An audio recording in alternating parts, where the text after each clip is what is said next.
What's going on, guys? So today let's look at the likes and dislikes of a Grand Design 278BH. There are a couple other models made by manufacturers that I know of that makes a floor plan very similar to this. I'll show those here.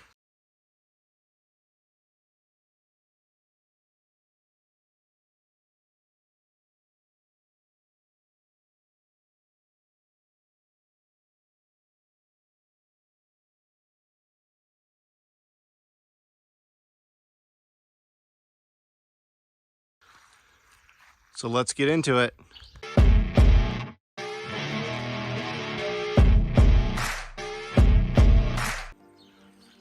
Starting out with the number one like is the size.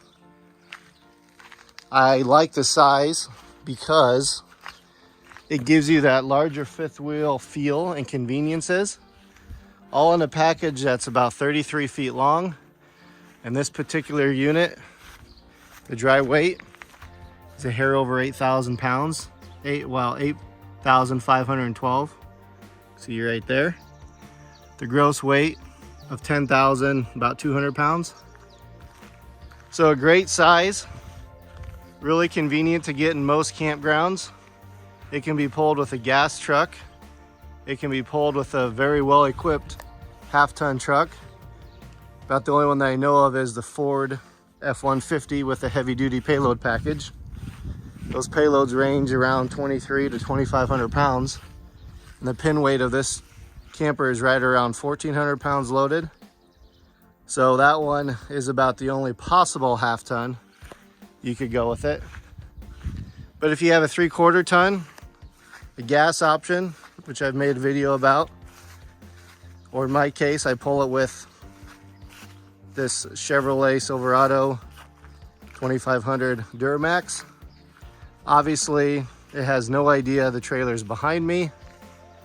So all in all, it's a great size for a lot of campgrounds. And like I said, you get that fifth wheel feel and amenities. The next like, and this is model year 2023 specific on Grand Designs, is it uses the rack and pinion slide, as you can see there. And it does not have the Schwintek slide on the sides in this model year. That's a much stronger, smoother slide mechanism when it comes to a slide this large. They're perfectly fine for wardrobe slides and whatnot. Rockwood, for example, uses them for their wardrobe slides. That'll be right up in here. We had one for several years and not a single issue with it. But then on the large slides, they also use the rack and pinion too. So I'm really happy Grand Design has switched on the 2023 model year to using that slide system. The next like is this rear storage. So this rear storage compartment is pretty much one of my favorite exterior features of this unit. Because this is a little bit smaller fifth wheel compared to some, hang on. Ugh. Because it's a little bit smaller fifth wheel than some, the front storage compartments aren't quite as large as some of the big, huge, full profile fifth wheels. But they make up for it in this particular floor plan only with this massive rear storage compartment. You can see, just for scale, I built this table holder so you can just kind of see how deep it goes back in there. It's about 5.5 foot deep and somewhere around 5 foot wide. So that's pretty sweet. Something I really like having on this model. Bonus feature, all the baggage doors are super thick, heavy, and they have the metal compartments on it, or the metal slam latches as opposed to plastic slam latches. So coming inside, the next feature is the pretty obvious one. It is the sheer amount of counter space in this particular floor plan. There's very, very few floor plans in the fifth wheel of this size that offers this amount of counter space in their model. And just because they're Grand Design, they go ahead and give you another 18-inch extension right there to give you a massive amount of counter space. They do give you a few outlets. There's one up there, and they put one down low on the wall here, which is great. Works much better for coffee pots and such. So one thing, everyone, when you're looking at some of these dual slide fifth wheels, what I mean by dual is the living room has opposing slides, I guess you would say. And they have an island. It seems like a lot of counter space, but I challenge you to actually measure the amount of counter space that those have. So the island is usually smaller than that rug. Usually has a sink in it. So that kind of takes the place of this section right here. This may even be slightly longer than most islands are. And a lot of them, the stove is in a little alcove with about this much counter on each side, and then the fridge is usually right beside it. Again, very minimal counter space. Then they usually have a little coffee bar, a little piece like this with some banks of drawers and some cabinets above it, which is basically replicated with that unit and this unit. And then this little coffee bar counter here, which we actually put the coffee pot back in that corner. So my whole point here is the amount of counter space in this 278BH is quite impressive for the size. And when you compare it to its competition, some of them will put a fireplace here, some of them will drop the TV down and you lose some of this. So just keep that in mind when you're looking at various floor plans and kind of just the details of those features. The next thing we really like about this floor plan has some pros, but also has some cons too. So this bunk room is fantastic. These bunks are massive. They're right between a full size and a queen size bed, and there's two of them. And then they each have two windows. As you can see, this one has an outlet and a light switch, and then it has a dedicated light. Then up here has an outlet and then USB. Then up here, you can see some TV connections, and then plenty of storage, some 3 drawers here. And then you can kind of get an idea the camp kitchen is back under that part. But then the bulk of the rest of this is that storage that I showed you in the other one. So massive bunks. They do not carve out a lot of floor space. That's one thing we like about this. It keeps the overall length, weight, and size just down and still gives you all the features of a massive bunk space that can easily sleep my 2 small kids, and we've even laid back there with them too. So I'm right around 6 foot tall, and I fit comfortably in there. And as a bonus tip, not all mattresses are created the same. This one is about 4 to 4.5 inches thick. A lot of the cheaper units will have about a 2-inch thick or 3-inch thick mattress. So it does make quite a bit of difference. For example, our Imagine 2400BH that we had before this does have a thinner mattress than in the Reflections. I'll give you one more bonus like on this is the bedroom bathroom kind of combination. So like I mentioned, it does not have a wardrobe or a walk-through bathroom, which some of the bigger fifth wheels do. But the benefit here is you save quite a bit of pin weight.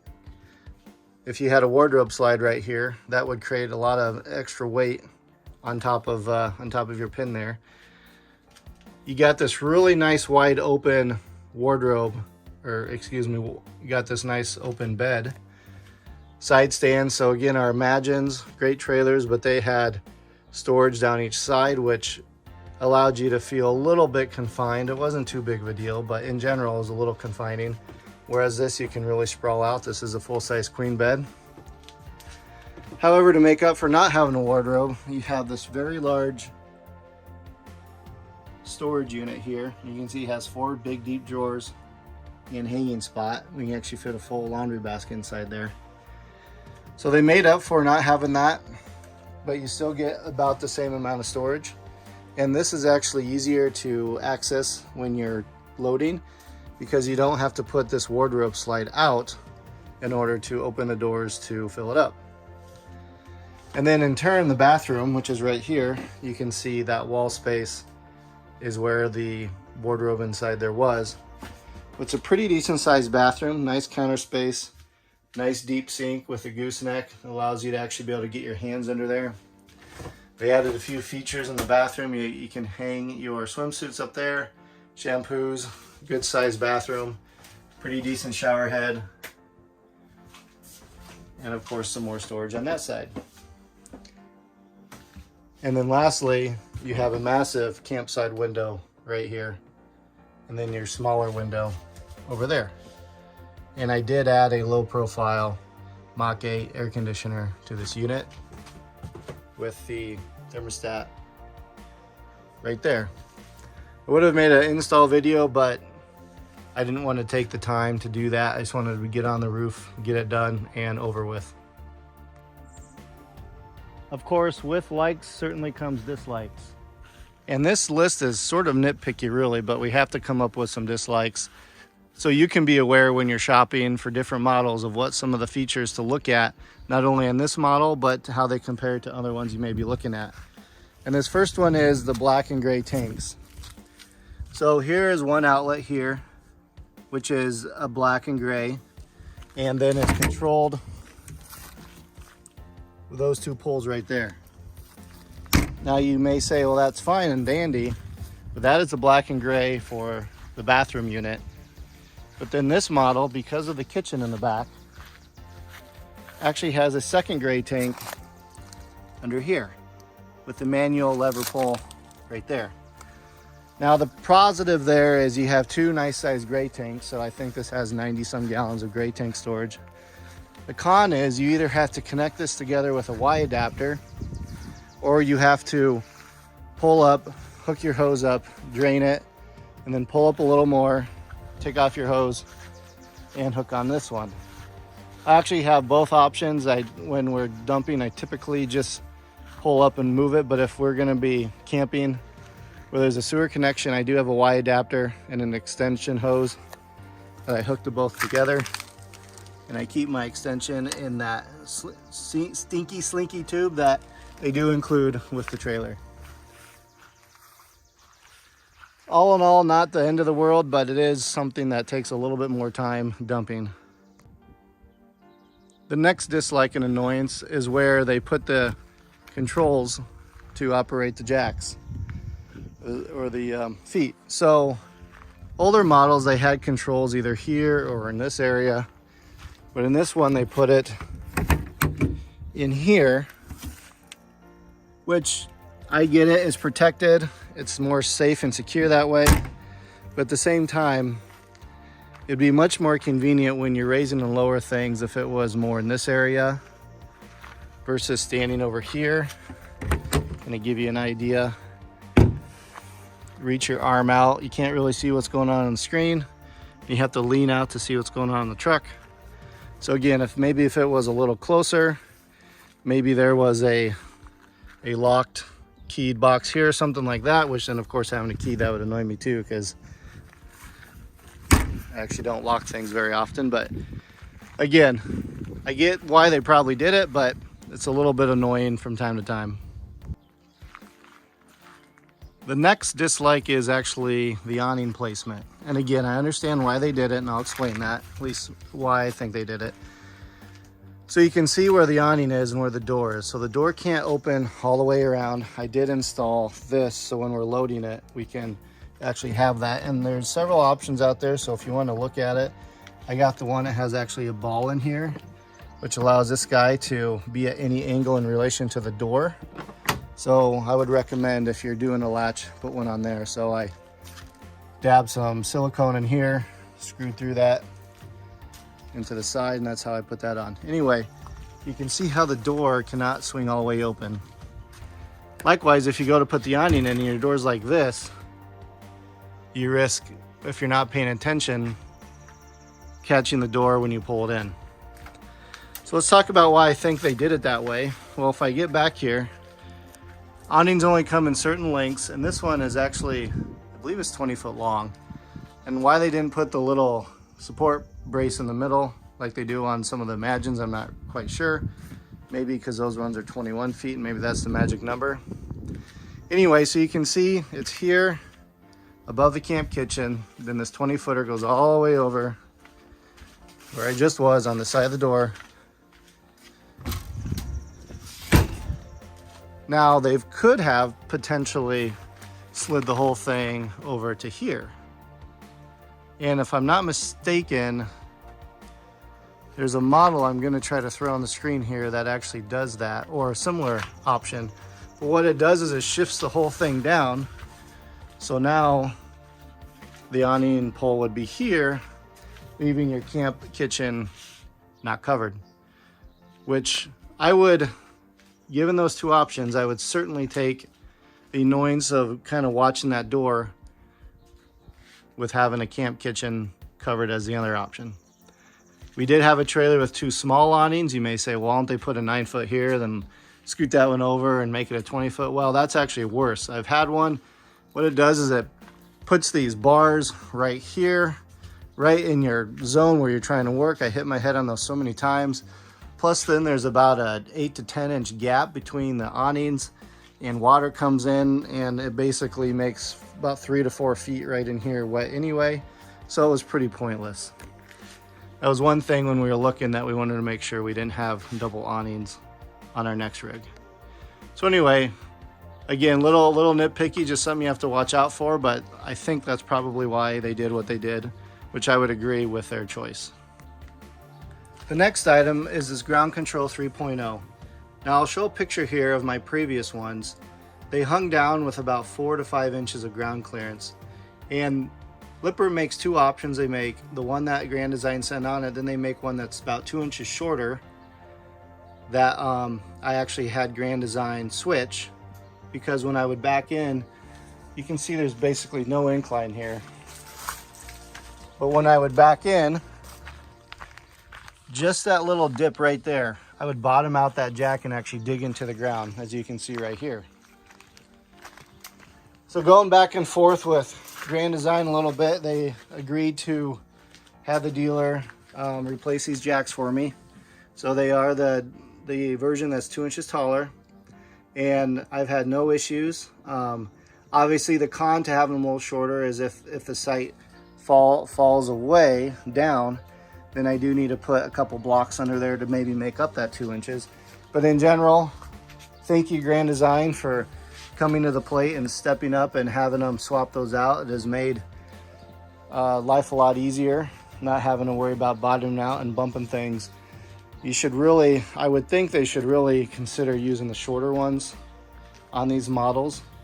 It's a lot of complaints that I've seen on various camper groups about how low those jacks are to the ground.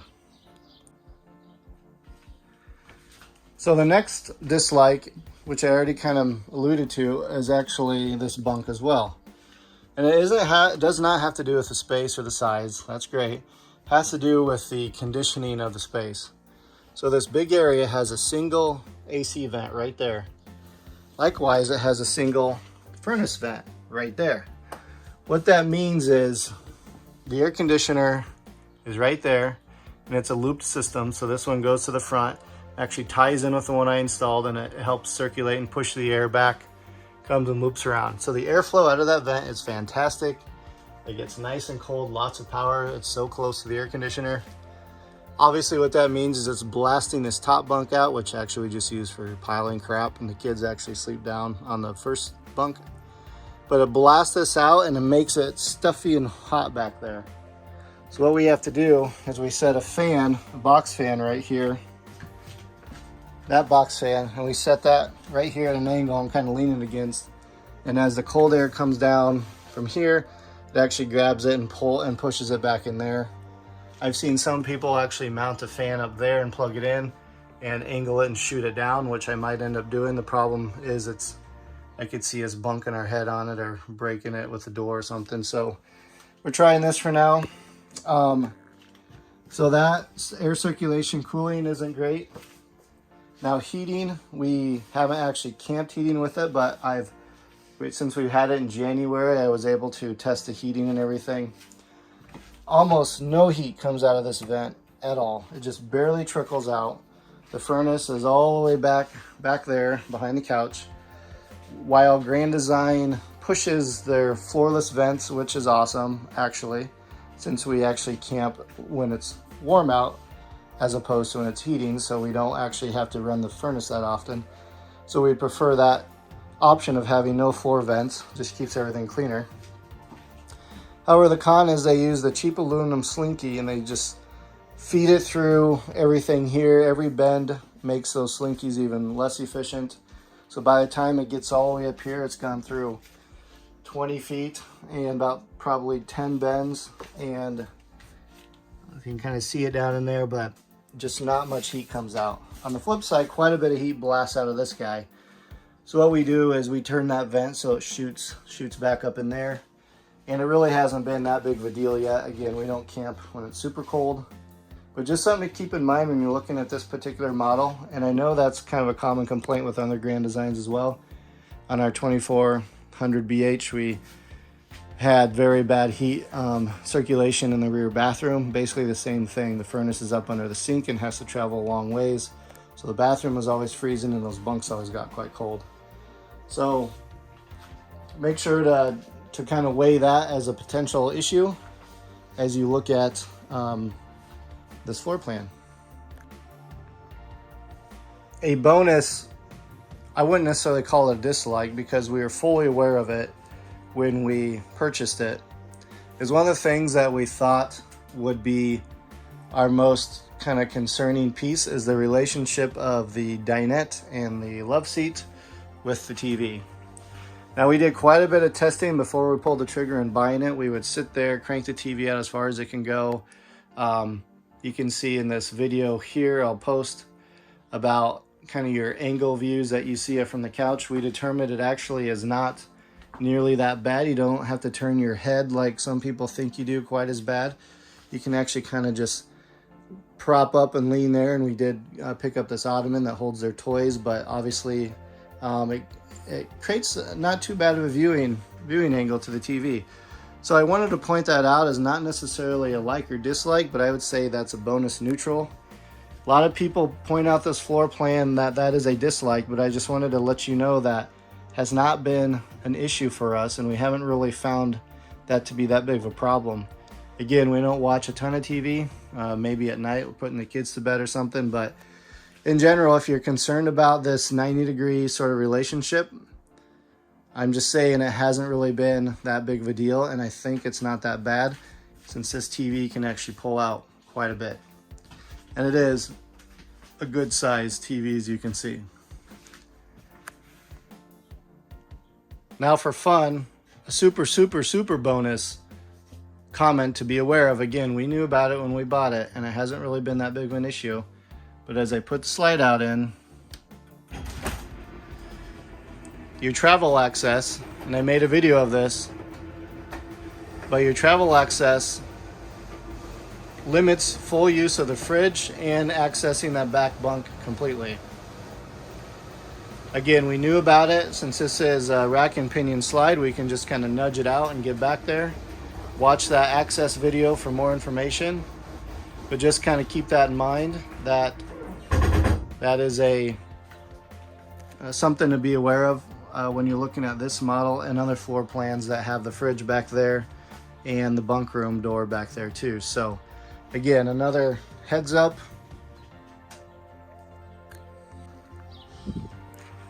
Well, anyway, everyone, that is my current likes and dislikes, or likes and nitpicks, of the Grand Design 278BH.